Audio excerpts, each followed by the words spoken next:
Hello दोस्तों, बहुत बहुत स्वागत है आपका मेरे YouTube चैनल बाबा जी का भक्त में। तो दोस्तों, आज हम बात करने वाले हैं इंडियन मीडिया की, जिसका हाल ही में नाम गोदी मीडिया पड़ चुका है। तो दोस्तों, आज मैं आपको बताऊंगा इंडियन मीडिया को गोदी मीडिया क्यों कहा जाता है और इंडियन मीडिया किस तरह से सरकार के साथ मिलकर असली मुद्दों से भटक कर हेट न्यूज़ फैला रहा है। तो दोस्तों, वीडियो में आगे बढ़ने से पहले वीडियो को लाइक, शेयर और सब्सक्राइब कर दो। तो दोस्तों, आपको पता ही होगा कि कुछ महीनों पहले मोदी सरकार ने संसद में किसान बिल पास किया था, जिसको लेकर किसानों में काफ़ी ज़्यादा मात्रा में आक्रोश है और वो जगह जगह प्रोटेस्ट कर रहे हैं और सरकार पर दबाव बनाने की कोशिश कर रहे हैं। लेकिन गोदी मीडिया किस तरह इस प्रोटेस्ट को फेल करने में लगी हुई है और इस प्रोटेस्ट को खालिस्तान मूवमेंट बता रही है, जबकि ये मूवमेंट किसान बिल के अगेंस्ट है।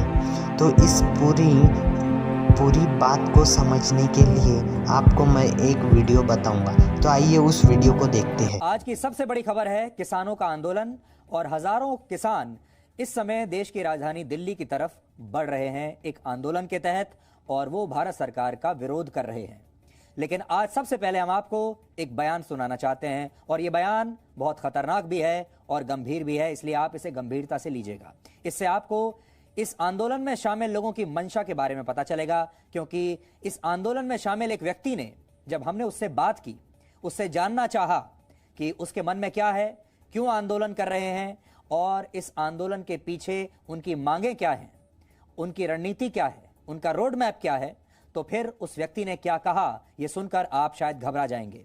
इस व्यक्ति ने यह धमकी दी कि और उससे यह लगता है कि इस आंदोलन में अब खालिस्तान की एंट्री हो चुकी है। आप सब जानते हैं, ये जो किसान हैं ये पंजाब से आ रहे हैं, और हजारों किसानों की इस भीड़ में अब कुछ ऐसे असामाजिक तत्व भी आ गए हैं जो अपना एजेंडा चला रहे हैं, और उनका एजेंडा किसानों से अलग है। और इसलिए आज हम सबसे पहले आपको यह बताना चाहते हैं कि इस आंदोलन में अब खालिस्तानी एलिमेंट्स की एंट्री हो चुकी है। सबसे पहले आप ये बयान सुनिए, क्योंकि ये व्यक्ति ये कह रहा है कि अगर इसकी मांगें नहीं मानी गई तो जो इंदिरा गांधी के साथ किया था वही हाल नरेंद्र मोदी का किया जाएगा।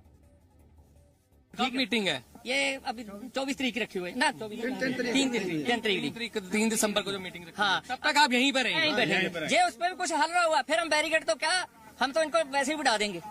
ये हम जब उस पे हमारे जो शहीद हुए हैं, आप भी जानते हैं, उधम सिंह वर्गे कनाडा की धरती पे जाके उनको ठोक सकते हैं गोरे को। ये दिल्ली तो कुछ भी नहीं हमारे पास है, ये तो इतनी का है। ये इंदिरा ठोकती मोदी की छाती में।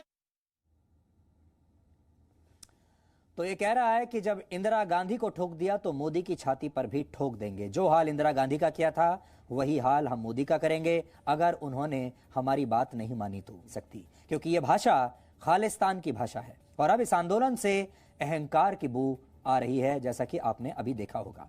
अब आप इनके हाथ में देख सकते हैं, यानी देश में एक बार फिर 1984 वाला माहौल पैदा करने की कोशिश कुछ लोग, कुछ मुट्ठी भर लोग इस आंदोलन के जरिए कर रहे हैं, और वो किसानों के इस आंदोलन में जहर घोल रहे हैं, और ये बहुत खतरनाक बात है। जाहिर सी बात है, ऐसी धमकियां देने वाले आंदोलन को आप किसानों का आंदोलन नहीं कह सकते। इस आंदोलन को अब राजनीतिक पार्टियों और खालिस्तानियों ने हाईजैक कर लिया है, क्योंकि किसानों को बहकाकर राजनीति की तरफ धकेल दिया गया और अब किसानों को राजनीति के लिए इस्तेमाल किया जा रहा है। और आज भी आप यही देखेंगे, हमारे देश के भोले भाले किसानों को कैसे बड़े बड़े नेता अपने वोट बैंक वापस पाने के लिए इस्तेमाल कर रहे हैं। पंजाब से आए करीब 10,000 किसान नए कृषि कानूनों के विरोध में दिल्ली पहुंचकर भारत की संसद का घेराव करना चाहते हैं। अब जब ये किसान दिल्ली के पास सिंधु बॉर्डर पर पहुंचे तो इन्हें वहां पर रोक दिया गया। सिंधु बॉर्डर दिल्ली और हरियाणा को जोड़ता है, और इस बॉर्डर से देश की संसद की दूरी सिर्फ 36 किलोमीटर है। किसानों के इस प्रदर्शन के दौरान इस बॉर्डर पर जमकर हंगामा हुआ, कई जगहों पर हिंसा भी हुई, और इस दौरान खुलेआम हवा में तलवारें लहराई गई, पत्थर बरसाए गए, बैरिकेडिंग तोड़ी गई, यहां तक कि इन्हें रोक रहे पुलिस वालों को लाठी और डंडों से मारने की कोशिश भी की गई। यानी कुछ इन देश की कई राजनीतिक पार्टियां इन किसानों के कंधे पर सवार होकर वोटों से अपने फासले को कम करना चाहती हैं और खालिस्तान जैसे आतंकवादी संगठन भी इन किसानों का फायदा उठा रहे हैं और इस आंदोलन में जहर घोलने की कोशिश अब हो रही है। सिंधु बॉर्डर के अलावा आज दिल्ली और हरियाणा